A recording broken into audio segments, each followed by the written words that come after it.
یه چیزی که خیلی ترند شده، طرف میاد یه میکروفون میبنده اینجاش، بعد خیلی هم خوشگل مشکل میاد میگه من میخوام جا بندازم، بعد حوله میذاره گردن طرف، دستو میذاره اینجوری خش خش، بعدم میگه بیا معجزه شدی، خوب شدی، بلند شو راه برو. زنجیر دوچرخه است ما داریم جا میندازیم. آخه چه حرکتیه؟ یعنی خود علم کاروپرکتر هم این که خودش، حالا بخوایم درجه صحبت کنیم یک چیزه، علم حرفه‌ای اون هم این چیزا رو تایید نمی‌کنه. این حرکات من درآوردی بدون مجوزها و چک کردن‌های بیمار و نوع فیزیولوژی و ام آر آی و اسکن و این کارا رو کردن، عزیز دلم باعث سکته میشه، بخوای یا نخوای.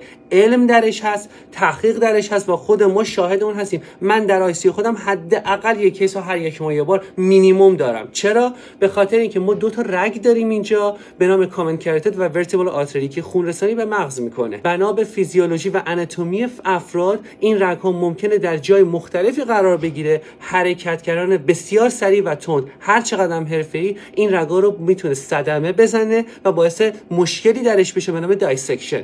دایسکشن یعنی که اگه این رگا، این دیواره رگ باشه، این رگا از داخل پاره بشه و رگو ببنده و خون اینجوری بره و این دیگه خون رسانی انجام نشه.